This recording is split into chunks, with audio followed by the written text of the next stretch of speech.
It's been 4 years into my marriage, but my husband never had slept with me. I always thought he wasn't interested in it. One night, just when he held me tight and was about to take the next step, his phone buzzed. It was from his stepsister. He left without hesitation. I now realized how unhealthy our marriage was. There were 3 of us in this marriage, so it was a bit crowded. Nicholas' stepsister Claudia was admitted to the hospital late at night. It seemed my role was merely to bring some clothes over. I was treated no differently from a maid. Having been married to Nicholas for 4 years, I had grown accustomed to his indifference. Thus, I decided to find the doctor myself to understand the situation. The doctor explained that the patient's disease caused by breeding. At that moment, I felt my heart sink. As far as I knew, Claudia did not have a boyfriend, and yet it was my husband who had brought her to the hospital. The doctor nudged his reading glasses and looked at me with some sympathy. Young people nowadays love novelty and seek excitement. What do you mean? I wished he would tell me more, but he simply shook his head and ushered me out of the office. The hospital was bustling even though it was 1 in the morning. While lost in my thoughts, I bumped into several people in the corridor. Claudia's mother, Frances White, had remarried into the Hawk family. After I married Nicholas, Claudia expressed her unwillingness to stay in Hawk Manor, Nicholas' family home. Therefore, she had moved in with us into our marital home. I had witnessed Claudia planting kisses on Nicholas' cheeks countless times. Initially, I thought their sibling relationship was just affectionate, but now, perhaps they kissed each other on the lips when no one was around. Who knew? I dared not dwell on that thought and stumbled to the ward. Claudia's pale cheeks were streaked with tears as she clung to Nicholas' sleeve. She was murmuring something I couldn't make out, and she looked pitifully distraught. The notion of eavesdropping through the walls like what was depicted on TV shows was utterly unrealistic.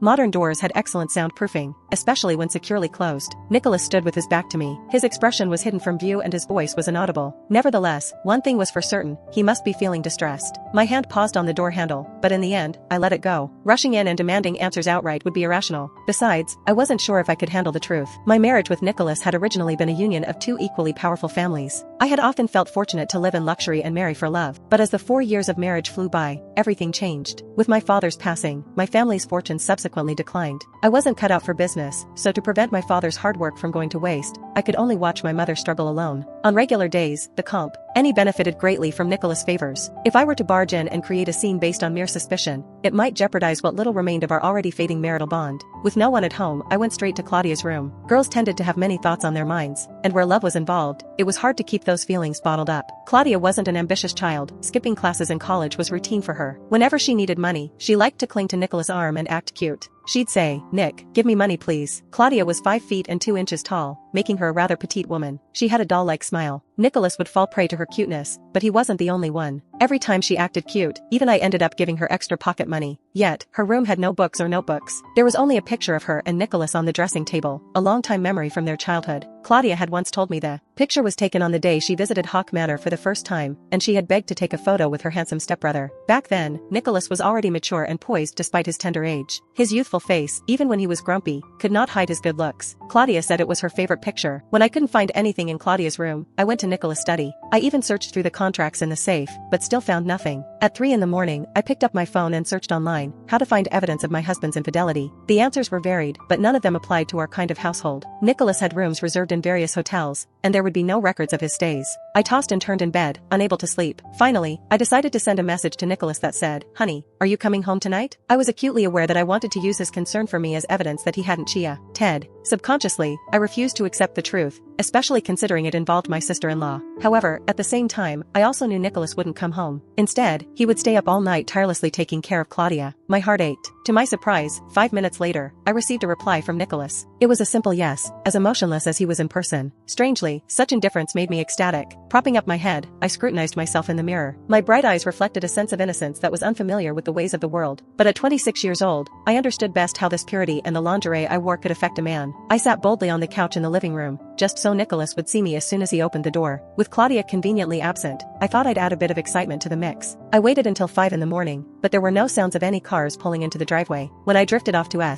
sleep, my tears fell onto Nicholas' one-word reply on my phone. I didn't know how long I had been asleep when someone nudged my shoulder. I opened my eyes to see Nicholas' enigmatic face before me. As I sat up from the couch, the blanket slipped off to reveal my body, which was carefully dressed to impress. I greeted him with a smile. "Honey, are you hungry? Would you like me to make you something to eat?" It had been a long time since we'd been intimate. If he saw me dressed like this and heard my teasing words, how could they possibly resist? "I was caught up with something," he explained simply. He reached out to carry me upstairs. I knew what he meant. It was probably because of Claudia, but at that moment, I couldn't care less. He was merely holding me in his arms, yet I easily felt aroused and cuddled up to him. I kissed his Adam's apple, partly playful and partly seductive as I spoke. Honey, I want you. However, he didn't respond to my advances. Put on something. Don't catch a cold. He placed me on the bed and left after saying that. He headed straight to the bathroom. The more desire I had, the more ashamed I felt. If he was truly cheating on me, he had enough desire to land Claudia in the hospital. Conversely, he didn't want to touch his own wife. I felt so overwhelmed that it was hard to breathe properly. In just 10 minutes, my arousal had already faded, but the water in the bathroom was still running. I spoke through the bathroom door. How's Claudia? Do you need me to go take care of her? No need. I'll go be with her after showering. Don't you have to work? I could take care of her just as well. The rushing water in the bathroom couldn't drown out his determination as he replied, Ariana, she can't do without me right now. I chuckled through my tears as I leaned against the door. Was that really the reason, or was it because he was the one responsible for Claudia's injury? My gaze fell on Nicholas' pants draped over the bed. The loose waistband was twisted into what looked like a crying face. The black phone peeking out from one corner seemed depressing. In our married life, I valued both love and privacy. We respected each other's personal space and never touched each other's phones. But earlier, I had already searched through his study. Would this make a difference? I pulled out his phone and swiftly burrowed under the covers. I hid my head as well. I was nervous. Nothing good ever came out of going through your partner's phone. I was scared of finding evidence of his and Claudia's dalliance, but I was also afraid of finding nothing and becoming paranoid. My teeth were chattering as I thought of the rosary beads he liked to wear. Nicholas, what exactly were you hiding from me? Whether it was my trembling hands or nervousness, I get into the wrong password several times. At last, a message appeared on the screen. Incorrect password. Please retry in 30 seconds. Was I naive? I could unlock his safe but not his phone. With my pounding heartbeat in the background, I mentally went through all the passwords I could think of. My mouth was dry, and I was swallowing air while I counted down the seconds. 5, 4, 3, 2. Suddenly, the blanket covering my head was lifted. What are you doing? Nicholas stood there, and his bare upper body was dripping with water. His 8-pack abs were on display. He had a gray towel wrapped around his lower half. It gave me a tantalizing glimpse of his beeline, which led to other parts of his body that sparked my imagination. For the first time, I couldn't appreciate the sight of a handsome man after a bath. My attention was fully on his reaction to me holding his phone. Clearly, he hadn't expected me to have his phone in my hands. He scowled at me and froze. Honey, I said softly. There was a guilty feeling eating at me. I was like a thief caught in the act. I didn't know what to say to break the awkwardness. His Adam's apple bobbed as anger swirled in his eyes. Ariana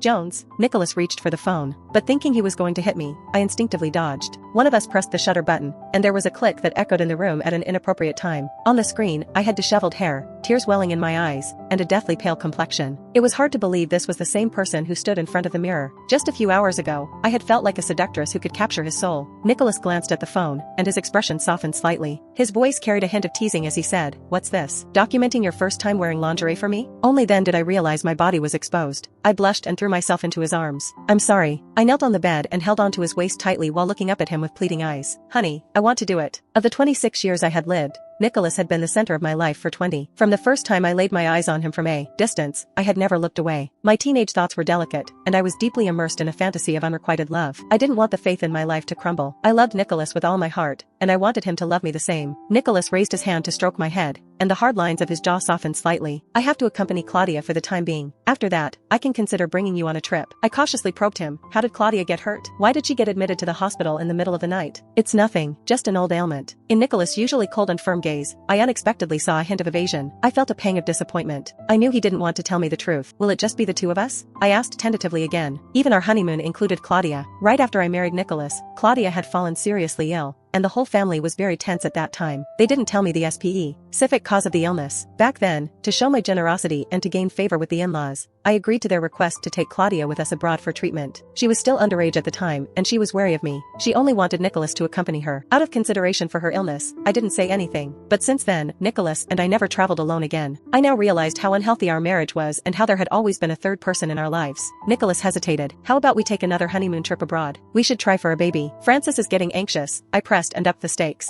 Perhaps Nicholas remembered his past debts to me, or perhaps he thought of the tonic his mother had pumped him with. His brows furrowed and then relaxed, and finally, he nodded. "Which country do you want to go to?" He helped me smooth out the hair around my neck, which caused a tingle in my heart. It was a mix of love and hate. I put on a smile and mimicked Claudia's delighted, pleasing demeanor. "Of course, the first stop will be our own country. The destination is Coral Villa in Radiant City, right here in our bed." I leaped and hooked my arms around his neck. I kissed him fiercely as my legs entwined around his waist. He kissed me back. His hands carefully cradled my body, and we both tumbled onto the bed. Finally, I was able to turn him on. Nicholas came on strong, and my flimsy clothes came off swiftly. He grabbed my ankles with both hands and was about to take the next step when his phone buzzed. Nick. A message popped up on the notification bar. The pressure on my ankles increased, causing me some discomfort. He clearly noticed the message too. Claudia then sent several images. Nick, do I look good? Quick, praise me. Haven't you finished showering yet? When are you coming back? Claudia was always cheerful and enthusiastic. She always fired off messages like a machine gun. Nicholas released me, but I didn't let him go. I hooked my legs around his waist. Don't go.